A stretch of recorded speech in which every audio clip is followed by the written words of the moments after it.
우리 4장에서 묵상할 주제가 12절 말씀입니다. 이스라엘아, 내 하나님 만나기를 예비하라. 우리 신앙생활의 목표가 됩니다. 하나님 만나기를 예비하라. 우리 먼저 12절 말씀을 함께 읽습니다. 그러므로 이스라엘아, 내가 이와 같이 네게 행하리라. 내가 이것을 네게 행하리니 이스라엘아, 내 하나님 만나기를 예비하라. 아멘. 이 예비하라는 단어, 쿤이란 단어를 사용하는데 그 쿤의 뜻은 똑바로 세우다, 그런 뜻입니다. 하나님 만나기를 예비한다고 하는 것은 우리가 신앙적으로 바르게 세워져야 한다는 뜻입니다. 어떻습니까? 지금 아모스 선지자가 외치던 이 시대, 북왕국 여로보암 2세, 이스라엘 역대 왕들 중에서 가장 오랫동안 통치했고 또 가장 번성했던 시대입니다. 물질적으로 풍요를 누리던 시대입니다. 그런데 하나님께서는 선지자들을 일으켜 세운 것이 아니라 남유다의 예루살렘 근처의 드고와의 한 목자, 이름 없는 목자를 부르셨습니다. 그가 아모스 선지자입니다. 하나님은 그 목자를 부르시고 이스라엘을 향하여 외치게 하십니다. 이스라엘아, 내 하나님 만나기를 예비하라.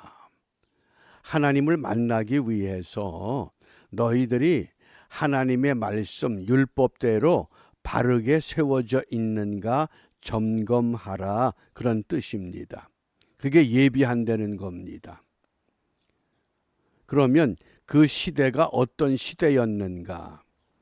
우리 아모스 선지자가 하나님 만나기를 예비하라고 강력하게 외쳤던 북이스라엘의 그 당시의 사람들의 삶을 이렇게 설명합니다. 1절입니다. 사마리아 산에 거하는 바산의 암소들아. 여기 바산의 암소는, 이 바산은 목초지가 유명해서 이 목축업이 발달됐고 바산의 소들이 기름지고 살이 많은 아주 그 비축소로서는 최고의 품질을 갖는 소들이 있는 지역입니다. 그런데 바산의 암소들아, 하나님이 선지자를 통해서 그 소들에게 말씀하겠습니까? 이건 하나의 상징입니다. 바산의 암소들아, 바산의 여자들아, 그 뜻입니다. 그 당시 여자들이 어떤 삶을 즐겼느냐? 이 말을 들으라. 너희는 가난한 자를 학대하며, 가난한 자를 학대하고 궁핍한 자를 압제하며. 이 압제하는 게 뭡니까? 궁핍한 자를 압제한다고 하는 것은 모든 물질을 이 부유한 사람들이 독점하고 누리는 것을 말합니다. 그러니까 가난한 사람들은 삶의 여유를 즐길 수 없는 형편이 되고 말았습니다.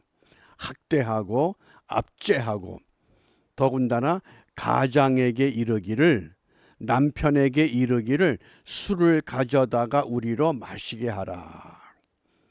이것이 당시 상류사회 그 부녀자들의 일상적인 삶의 모습이라고 하는 겁니다. 바산의 암소들아, 하나님의 말씀을 들어야 된다. 그러면서 너희들이 여기서 말씀을 듣지 않으면 어떻게 되는 줄 아느냐? 2절입니다. 2절 함께 읽습니다. 주 여호와께서 자기의 거룩함을 가리켜 맹세하되, 여기 거룩함을 가리켜 맹세한다. 거룩이 뭡니까? 우리가 도저히 따라갈 수 없는 하나님의 공의, 하나님의 사랑, 하나님의 의가 아니라 거룩함은 구별할 줄 아는 겁니다. 하나님의 것과 세속적인 것, 세상적인 것과 신령한 것, 이것을 구별할 줄 아는 게 거룩입니다. 그런데 하나님의 거룩함을 기준으로 맹세하는데 때가 너희에게 임할지라. 이때는 뭐겠어요?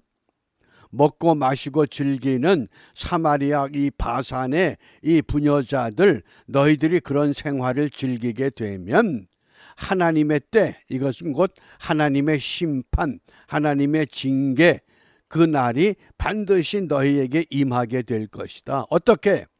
사람이 갈고리로 너희를 끌어가며 낚시로 너희의 남은 자들을 그리하리라. 갈고리, 낚시. 물고기 잡을 때 미끼를 끼워서 그 물고기의 입이 미끼를 먹을 때에 낚시에 꿰어서 걸려 오르잖아요. 그러니까 너희들이 아수르의 사람들이 너희를 갈고리로 끌고 가고 너희들을 이 낚시로 끌어간다는 겁니다. 그런 때를 한번 생각해 봐라.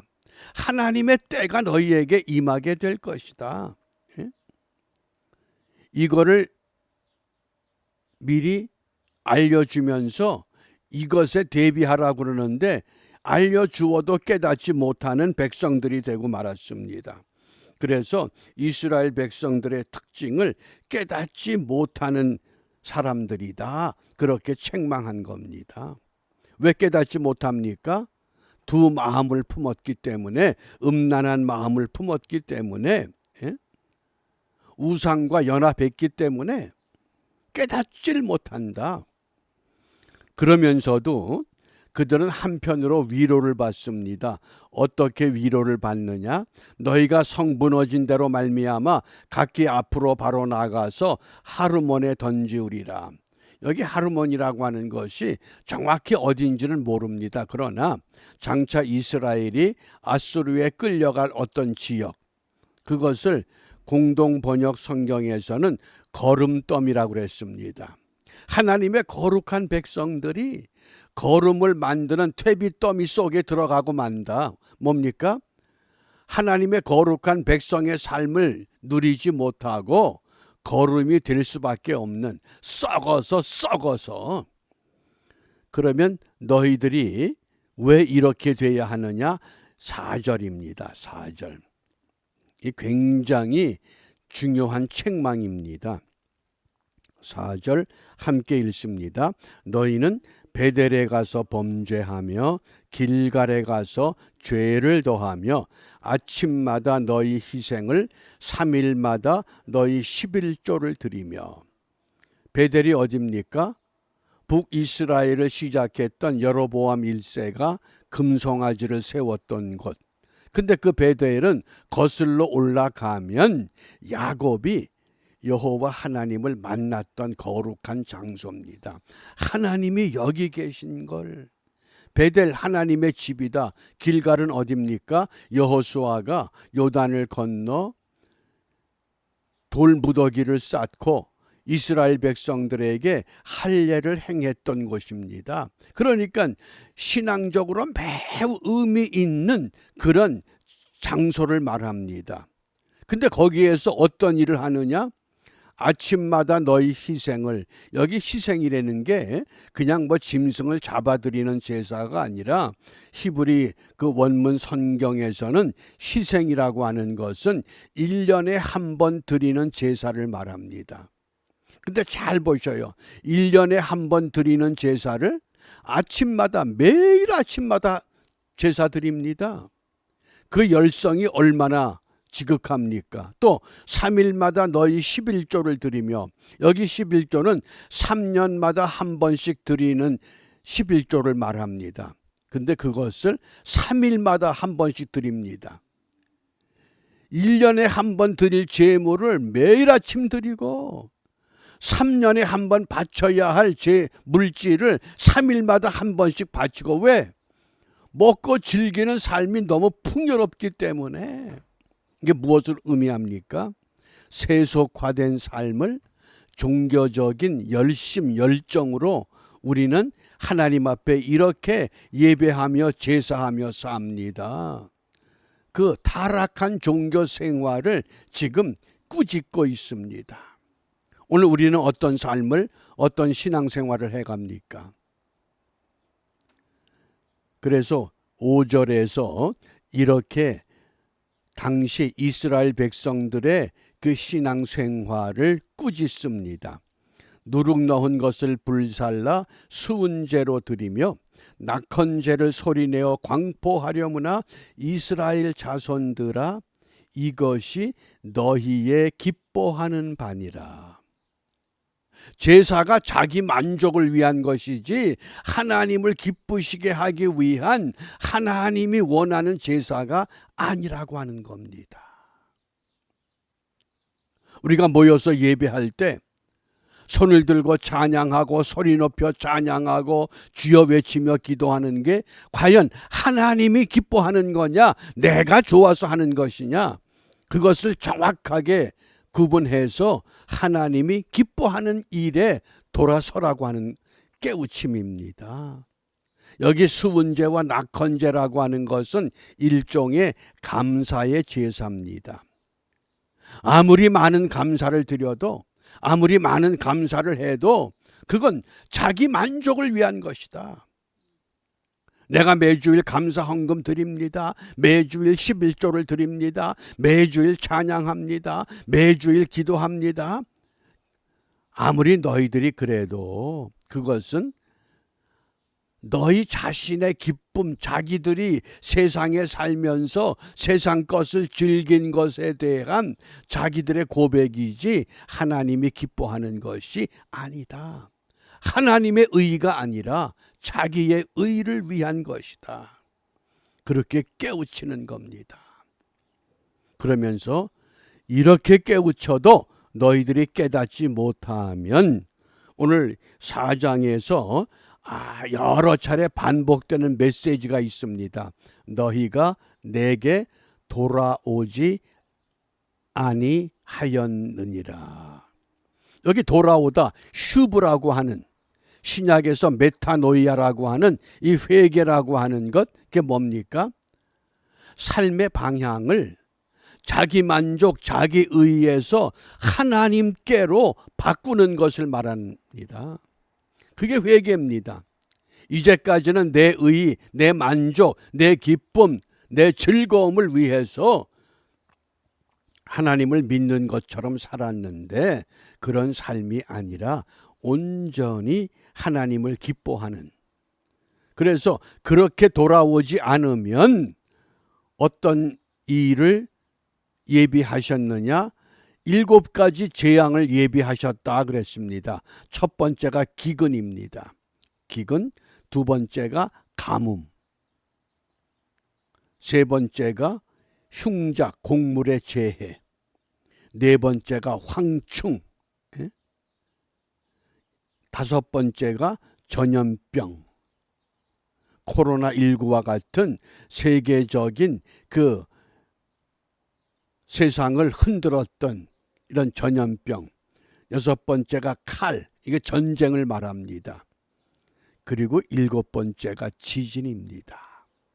그러니까 이 지구상에서 갑자기 도처에 지진이 일어난다고 하는 현상은 바로 뭐냐? 하나님께로 방향을 바꿔야 할 때가 마지막 경고의 징조라고 하는 것을 우리는 분명히 깨달아야 됩니다. 그러므로 오늘 선지자 아모스를 통해서 우리에게 무엇을 말씀합니까? 이스라엘아, 너희 하나님 만나기를 예비하라. 똑바로 서라. 똑바로, 바르게 올바른 신앙생활을 해야 된다. 이걸 강조하는 겁니다. 내가 열심을 냈고 내가 무엇을 했고 내가 무엇을 했고 그것은 다 너희 자신의 기쁨, 너희의 의의를 자랑한 것뿐이지 내가 기뻐하는 제사 예배가 아니었다고 꾸짖습니다. 그러므로 오늘 우리가 이 4장의 말씀을 통해서 무엇을 기도하느냐? 마태복음 25장 13절에 그런즉 깨어 있으라. 깨어 있으라. 너희는 그날과 그 시를 알지 못하느니라. 이게 인간의 한계점입니다. 우리는 시간이라고 하는 그 시간에 공간이라고 하는 것에 갇혀서 살아갑니다. 그런데 하나님은 시간과 공간에 자유함이 있습니다. 우리는 한 치 앞도 모릅니다. 그러므로 깨어 있으라. 너희는 그날과 그 시를 알지 못하느니라. 그러므로 우리가 정말 하나님이 나를 사랑하시고 나를 불러주신 그 하나님의 사랑, 그리고 우리에게 이 일을 맡겨주셨는데 우리의 맡은 본분을 바르게 감당해야겠다. 그것이 오늘 기도 제목입니다. 하나님, 내게 맡겨주신 본분 바르게 감당할 수 있도록 등불을 밝히고 있는가? 성령의 음성을 듣고 따라가고 있는가? 다른 것이 아니라 하나님의 음성을 듣고 따라가야 된다. 우리가 자칫 잘못하면 너무나 많은 세상의 소리가 들려옵니다. 그러나 그런 소리가 아니라 하나님의 음성, 성령의 임재를 우리가 듣고 바르게 따라가면서 오늘 우리의 본분을 바르게 감당하고 내일 주님의 날 함께 모여 예배하는 그 시간이 정말 우리가 영적으로 자각되는, 우리의 영성이 회복되는 그와 같은 예배를 준비하는 우리가 복되고 거룩한 하루의 삶이 진행될 수 있기를 바랍니다. 기도하겠습니다. 하나님의 백성들을 약속의 땅으로 인도하시고 그곳에서 오직 여호와 하나님만 섬기라고 은총의 길을 열어주셨건만 하나님의 백성들은 이 모든 것들이 하나님의 은혜가 아니라 그들이 특출하기 때문에 세상 사람들이 누리지 못하는 온갖 것을 누리며 부귀영화에 만족하는 타락한 삶을 통해 다시 한번 오늘 이 시대를 살아가야 할 주의 백성들을 깨우치십니다.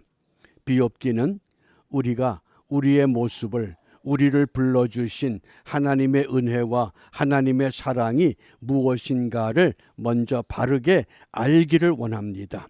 우리의 눈을 떠서 우리의 귀를 열어서 주님의 세미한 음성까지라도 듣게 하시고 주 음성 따라 순종함으로 우리에게 주어진 믿음의 본분, 우리가 맡은 본분 바르게 감당하여 이 세상이 잘못된 길로 갈지라도 우리의 방향을 통해서 하나님께로 돌아오게 하는 하나님의 거룩한 도구들로 쓰임받는 은혜가 풍성한 이 하루가 되도록 인도하여 주시옵소서. 예수님 이름으로 기도합니다. 아멘.